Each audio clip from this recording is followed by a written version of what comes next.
Hi everyone, thanks so much for being here. My name is Kat and I make houseplant videos here on Good and Planty. Today we will be talking about light cycles and how that can make you understand your plants a little bit better. If you don't have natural light, supplemental lights, aka grow lights, are the perfect way for you to give your plants exactly what you need, but they can definitely be a bit confusing. If you give them too much light, they start to burn, but not enough light, they get leggy and weird.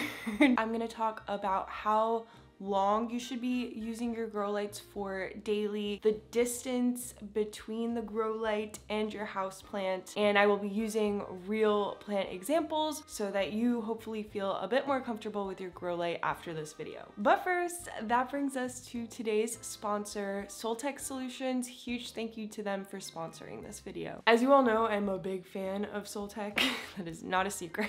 I love them because of the results on my plants. I've used them for probably about at least like 2 years at this point, on top of it actually working. I really love the warm white color temperature that they use, and also just like the general modern look of it. It's hard to find grow lights that aren't ugly, if I'm being honest. So Soltech recently released a new Grove LED light. It comes in this black, which is what I have, and then also a white, and that's what I'm gonna chat a little bit about. So first, to install your Grove LED light, you're gonna snap the magnetic brackets on both sides, and the brackets allow for the light body to have 360 rotation for versatility, and I think that's so cool and good.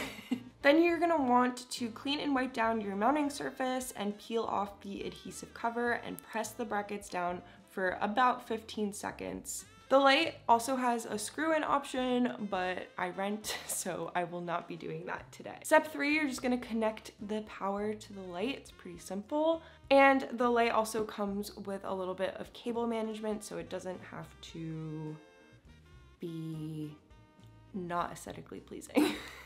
What I think makes this grow light stand out in particular is the dimmable feature. So the main body of the light is touch sensitive. To turn the light on or off, you just quickly double tap the body of the light. And then to adjust the brightness, you quick tap once and then hold down on the second tap until your desired brightness is reached. If you're interested in Soltech, you can use my code GOODANDPLANTY for 15% off your order. You can use it on any light on the website, but again, the one featured today is this Grove light, which I will have linked down below. So huge thank you to Soltech.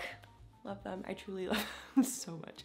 And now on to the video and light cycles and all that good stuff. As a huge disclaimer, a lot of the information and examples I am using today do come from the Soltech website, but I'm trying to generalize the information enough so that you can apply it to your specific grow light. I just felt like every grow light is so different, I had to zero it in, and since I'm already talking about the Soltech lights, I can just focus on that and use their information, but I just wanted to be clear on that every grow light is super different. For example, even Soltech does not recommend the Grove light for every single plant, which I do appreciate. Indoor plants, obviously they are plants and they are meant to grow outdoors, and they are used to the natural light cycles of the sun. However, most houseplants are adaptable to their environment, and those are the ones that we can bring indoors because they kind of adjust to the light cycles we give them indoors. Grow lights are kind of used to simulate the day and night cycles that your plants would experience outside, but obviously the light isn't going to be as intense. Generally, it's recommended for your grow lights to be on 12 to 16 hours a day at the correct distance from the light. There are 3 types of plant responses to light cycles. There is short day, long day, and day neutral. And a lot of this centers around foliage growth versus flowering for your plant. So short day and long day plants both rely on distinct light and dark periods of time to kind of get those flowers pumping versus just producing vegetative growth. Day neutral plants are typically unaffected by light cycles and just flower when they start to mature. Most of us houseplant people aren't so specific about flowering, so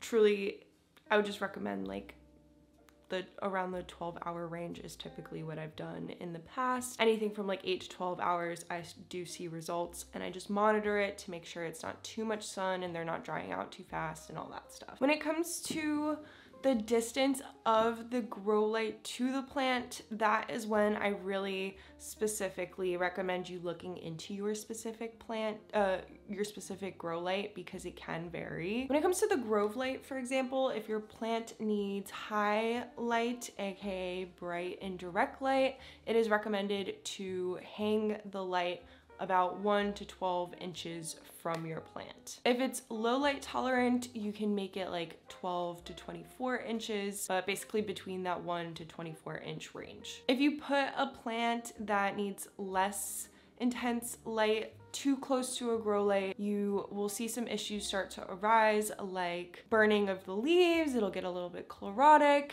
A lot of those plants that are gonna react that way are like understory plants outside. So it helps to kind of know the natural environment of your house plants, because that'll kind of clue you into what they're used to and what they've adapted to. However, on the opposite end, if you put a plant that really needs that strong, intense light too far away from a grow light, like for example, a cactus or a succulent, it won't be growing very evenly.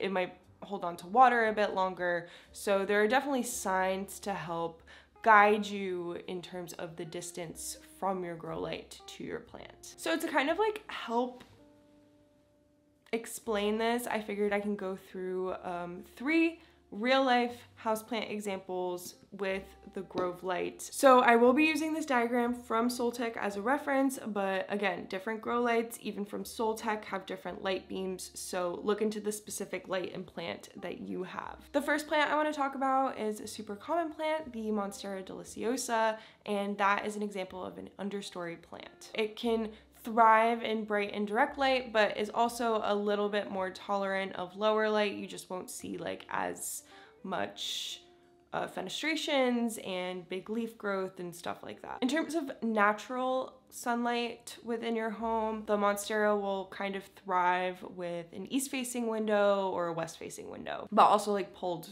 back a little bit. With the grow light specifically, that is a plant that can handle the light from a 1 inch to a 24 inch range. However, I personally recommend having at least a foot in between, and I think like 24 is an ideal range depending on the size and maturity of your plant. I've definitely kept it a little bit too close to the grow light and had some burning, so definitely kind of this is a plant that can handle it a little bit more pulled away if you want to be on the safe side. Next, I want to talk about cilantro, which is an herb example, and herbs and growing those indoors is a really common application for grow lights that look like this with the bar, because you can put them under the cabinet and have your herbs growing in your kitchen. Herbs need bright light if you're going to be growing them indoors. Outdoors, a lot of them can handle a bit more of a shady area, but inside they absolutely need a lot of light. If you're growing herbs, natural light, I definitely recommend a south-facing window, which is the most intense light you can